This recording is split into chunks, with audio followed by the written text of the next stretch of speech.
In this episode, we finish our discussion of approaching scrotal symptoms with focusing on the testicular cancers. Remember, in this final category of chronic testicular mass, we discussed the masses that arise from the spermatic cord or epididymis, and now we are turning our attention to the mass arising from the testicle itself. What are the symptoms? It's the unilateral, firm, painless mass without transillumination and is most commonly seen among young men. The symptoms related to the tumor markers may be present, such as gynecomastia. What are the risk factors of testicular cancer? Family history and cryptorchidism are the most well-known risk factors. What is the workup if a patient presents with these symptoms? Scrotal ultrasound and assessment of the tumor markers. What are the three most important tumor markers that should be checked for assessment? They include alpha-fetoprotein, beta-HCG, and LDH. Briefly describe the management of the scrotal mass if it is a neoplastic cancer. Management is determined based on type and staging, and it is usually archiectomy with inguinal approach and not scrotal approach. Why scrotal approach is not preferred and we prefer the inguinal approach? Because it increases the risk of lymphatic spread. True or false, the best approach for staging is transrectal FNA. That is false. Both transrectal FNA or biopsy is not favored over transinguinal approach for the same reason of the risk of spreading and recurrence.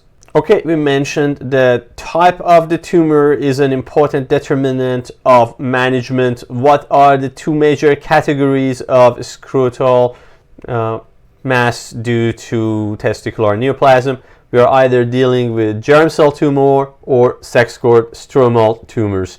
What are the two types of germ cell tumors? They are usually categorized as seminomatous or non-seminoma germ cell tumors. What are the two types of the sex cord stromal tumors? The most common two types are Leydig cell tumors and sertoli tumors. These are kind of very similar to the categorization of the ovarian cancer. What are the key features of seminomas?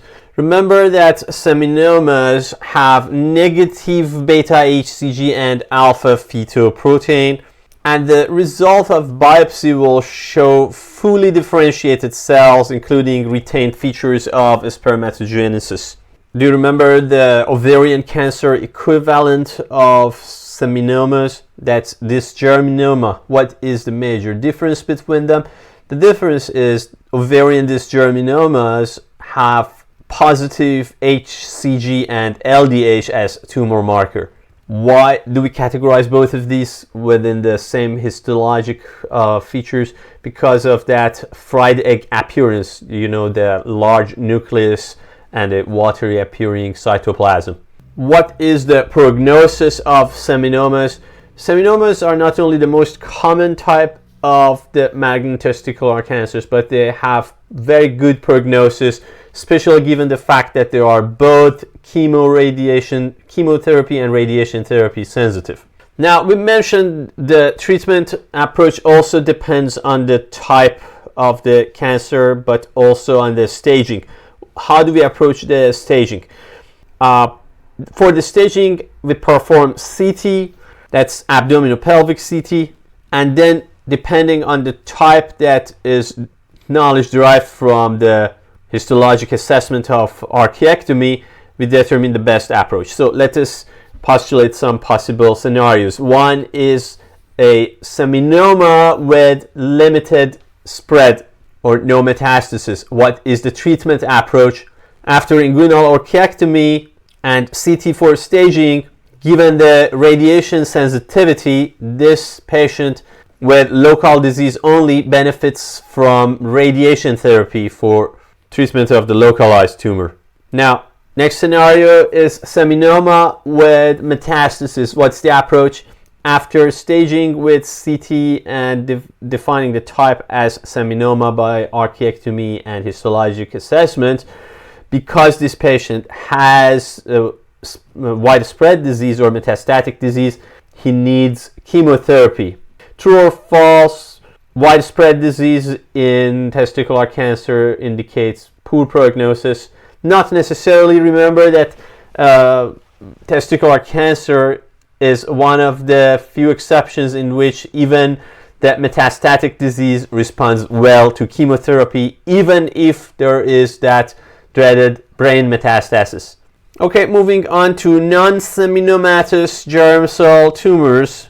What is their hallmark? Their hallmark is presence of partially differentiated cells. We have at least one cell line that is poorly differentiated or partially differentiated, as opposed to completely retained differentiation and spermatogenesis features seen in seminomas.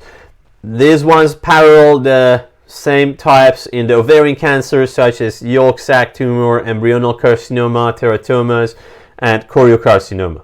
How do we differentiate seminomas from non-seminomas? Based on tumor markers. We should remember that both alpha fetoprotein specifically, but also beta HCG is positive in non-seminomas, while AFP and beta HCG are negative in seminomas. Second difference, as I mentioned, is presence of partial differentiated cells. And the third difference is related to the management. What is the major difference in the management of seminomas versus non-seminomatous testicular cancers? The non-seminomatous cancers are sensitive to chemotherapy, but they can be resistant to radiation therapy. Again, you can see why we mentioned that the type of the cell as well as the staging by CT are the most important determinants of the treatment. So in the case of a non-seminomatous tumor, for example, you have increased levels of beta HCG. We only use chemotherapy after archiectomy. Now moving to sex-cored stromal tumors. Here we are dealing with hormones, androgens or estrogens as the tumor markers, similar to their parallel in the ovarian cancers. Here we have Leydig cell tumor and Sertoli cell tumors. So what are the features of Leydig cell tumor of the testis? We have excess estrogen or testosterone. And what would be therefore the possible case presentation? We have a boy with either gynecomastia or acne and precocity. What about the Sertoli cell tumors? The Sertoli cell tumors logically produce estrogen. They are the rarest or one of the most uncommon types of testicular cancers, and the feature therefore could be gynecomastia. Can we see acne or precocious puberty in Sertoli cell tumors of testicle? No, that is seen in Leydig cell tumors that can also produce testosterone. Now, a couple final house cleaning points. One is regarding the tumor markers between seminomas and non-seminomatous cancers. We mentioned the AFP and beta HCG is negative in seminomas and it's positive in non-seminomatous germ cell tumors. Now, what about the LDH? Remember, LDH is positive in seminoma, similar to the equivalent in the ovarian cancer, dysgerminoma. However, in dysgerminoma, we also have HCG, but we do not have it in its male partner seminoma. The other point is about the epidemiology. Remember, 95% of testicular cancers belong to what type? Belong to the germ cell type, and between the seminomatous and non-seminomatous type, the seminomas are more common.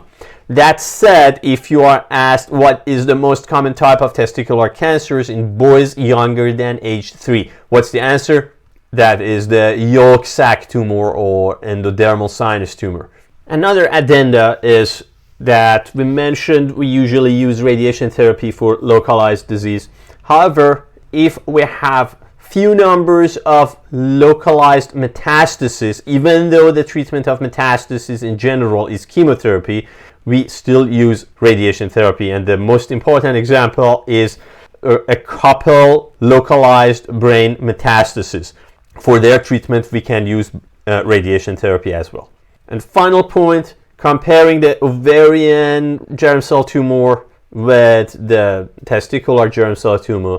Remember, we mentioned one of the ovarian germ cell tumors is not sensitive to chemotherapy. What was it? That was the ovarian choriocarcinoma. However, remember that the testicular choriocarcinoma belonging to the non-seminomatous germ cell tumors of the testis is generally considered sensitive to chemotherapy.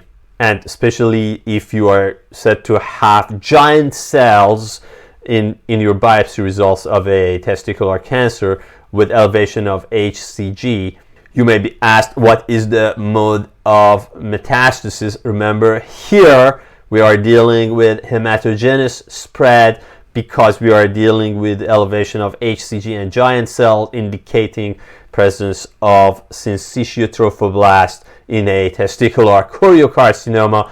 The syncytial trophoblast is a vascular invasive tumor, thus we have the hematogenous spread.